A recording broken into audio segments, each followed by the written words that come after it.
சென்னையிலிருந்து ராமேஸ்வரத்துக்கு நீங்கள் சொன்னது போல் ஒரு நாளைக்கு 2 ட்ரெயின் ஆல்ரெடி போயிட்டுருக்கு.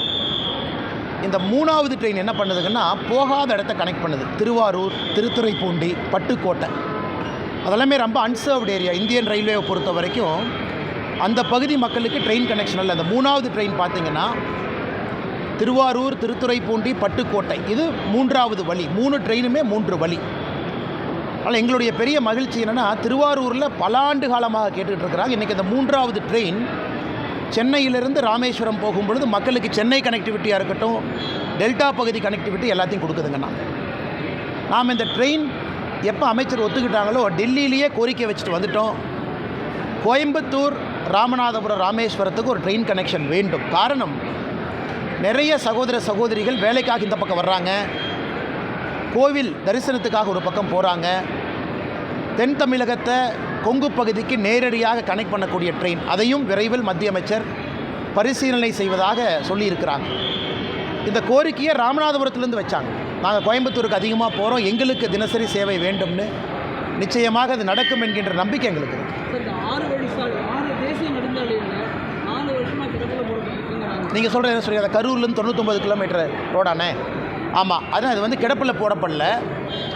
இந்த ப்ரப்போசல் வந்து லேண்ட் அக்விசிஷன் கமிட்டி, ஏன்னா நிறைய பேர் இதை எதிர்பார்க்குற road. So national highway authority of India நஹாய் அவங்ககிட்ட ஒரு லேண்ட் அக்விசிஷன் ரிவ்யூ கமிட்டின்னு ஒரு கமிட்டி இருக்குது. அந்த கமிட்டிக்கு ப்ரப்போசல் இங்கே இருக்கக்கூடிய அதிகாரிகள் அனுப்பியிருக்கிறாங்க. அந்த ரோடு வந்து கரூர்லேருந்து வரக்கூடிய அந்த வெஸ்டர்ன் பைபாஸ் அது 99 கிலோமீட்டர் வருதுங்கன்னா, ஒரு இடத்துல ரோடு 2ஆக ஸ்ப்ளிட் ஆகுது. ஒன்று வந்து பெரியநாயக்கம்பாளையம் இந்த பகுதிக்கு உள்ளே வந்துடுது, இன்னொன்று வெளியே போகுது, கோவைக்கு வெளியே. இப்போ அந்த கமிட்டியினுடைய ஸ்க்ரூட்னியில் இது இருப்பதாக நான் அறிகின்றேன். அதனால் அந்த கமிட்டி அப்ரூவல் கொடுத்த பிறகு ஃபண்ட் அலோகேட் பண்ணுவாங்க. அப்புறம் மாநில அரசு லேண்ட் அக்விசிஷன் ஆஃபீஸர் அப்பாயிண்ட் பண்ணணும். அதன் பிறகு லேண்டை எடுக்கணும். இது ஒரு ப்ராசஸுங்கன்னா இன்றைக்கி ப்ராசஸில் தான் இருக்குது, கிடப்பில் இல்லை.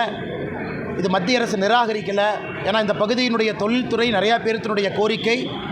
அதனால் நிச்சயமாக வருகின்ற காலத்தில் வரும். ஆனால் இது ஒரு காஸ்ட்லியான ப்ராஜெக்ட். நிறைய நிதி ஒதுக்கி இங்கே இருக்கக்கூடிய டிராஃபிக் கன்ஜெஷனை நிறைய இப்போ இருக்கக்கூடிய கரண்ட் ரோடு பார்த்திங்கன்னா ஏகப்பட்ட ஆக்சிடென்ட் ஆகுது. தமிழகத்தில் அதிகமாக ஆக்சிடென்ட் ஆகக்கூடிய ரோடு இன்றைக்கி கோயம்புத்தூர், கரூர் கடையில் இருக்கக்கூடிய நேஷ்னல் ஹைவே. அதனால் இதை எல்லாத்தையும் கவனிச்சுக்கிட்டு இருக்கிறாங்க. நாங்களும் ஃபாலோ அப் பண்ணிக்கிட்டு இருக்கோம். விரைவில் இதற்கு ஒரு நல்ல செய்தி வரும் என்கின்ற நம்பிக்கை எங்களுக்கு இருக்குது.